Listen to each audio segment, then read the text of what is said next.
কংগ্ৰেছে আশ্বাস দি যোনটো বিশ্বাসঘাতকতা কৰিলে এইটোহে আটাইতকৈ দুখৰ কথা। লাখ লাখ পৰিয়াল মানে ডিছপ্লেচ হৈছে, তেওঁলোকক সংস্থাপন দিয়াটো কংগ্ৰেছ চৰকাৰৰ দায়িত্ব আছিল। এইটো চবেই বুজি পাব যে যিহেতু আশ্বাস তেওঁলোকে দিছিলে, আমি বিজেপিক বিশ্বাসঘাতক বুলি ক'ব নোৱাৰোঁ, কাৰণ তেওঁলোকে আগৰ পৰাই আমাক কোনো আশ্বাস দিয়া নাই। কিন্তু কংগ্ৰেছে আশ্বাস দিহে বিশ্বাসঘাতকতা কৰিলে। ৰকিবুল হুছেইনৰ সম্পূৰ্ণ পৃষ্ঠপোষকতাত সেই আইন আহিছিলে। সমস্ত মুছলিম বিৰোধী যিখিনি কাম হৈছে কংগ্ৰেছৰ দিনত, আজি যিখিনি হৈ আছে বিজেপি সেই সুবিধাটো কংগ্ৰেছৰ পৰাইতো পাইছে। কংগ্ৰেছে বনাই থৈ যোৱা আইন আৰু সেই আইনৰ আধাৰতেইতো তেওঁলোকে কাম কৰি আছে, উচ্ছেদ কৰি আছে আজি। গতিকে কংগ্ৰেছ সম্পূৰ্ণ দায়ী। তেওঁলোকক ৰাইজে ক্ষমা কৰিলেও কেতিয়াও মানে কিছুমানে একটা জেগাত ক্ষমা নাপায় কেতিয়াও। মানে মোৰ দুখ লাগে কথাখিনি কওঁতে, কাৰণ মানুহৰ যি অৱস্থা এইটো কংগ্ৰেছৰ কাৰণে হৈছে। কিন্তু উচ্ছেদ কৰিব পৰা সুবিধাটো কোনে দিলে?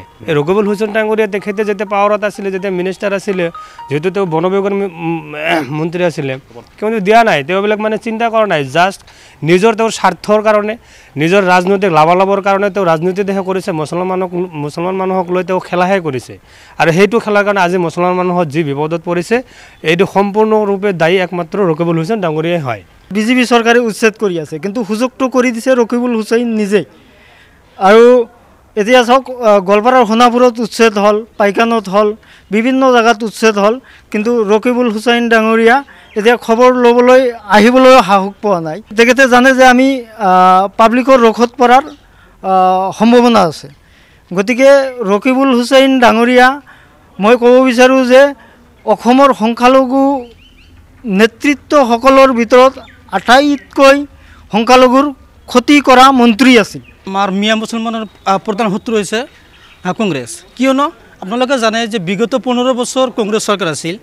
বিগত 15 বছৰ কংগ্ৰেছ চৰকাৰ থকা সত্ত্বেও আমাৰ কেৱল মিয়া মানুহখিনিক মানে ইউজ কৰিছে, তেখেতে ইউজ কৰিছে। ৰকিবুল হুছেইনৰ দ্বাৰা আমাৰ ৰূপী সমষ্টিৰ মানুহে, সামগ্ৰী সমষ্টিৰ মানুহে কোনো ধৰণৰ উপকাৰ হোৱা নাই। তেখেতৰ কাৰণে আমাৰ আজি এই বমিয়ান মানুহবিলাকে আজি এই হাবাথুৰি খাব লগা হৈছে, এই বমিখন হ'ব লগা হৈছে।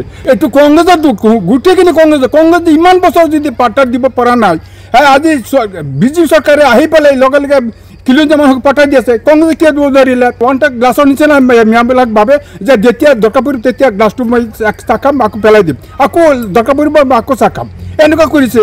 কিন্তু মিয়া মানুহৰ আজি এই হাবাথুৰিটোৰ কাৰণে একমাত্ৰ দায়ী হৈছে কংগ্ৰেছ চৰকাৰ। 15 বছৰ কংগ্ৰেছে ৰাজত্ব কৰি গৈছে, কিন্তু মানুহবিলাক যে এনেকৈ থাকি আছে, এতিয়ালৈকে সিহঁতে মাটিৰ পাট্টা দিব পাৰেহেঁতেন, কিন্তু ৰকিবুৰে পাট্টা দিয়া নাই। যে 15 বছৰ কংগ্ৰেছে যদি ৰাজত্ব কৰি গৈছে, কিয় সিহঁতক পাট্টা দিয়া নাই?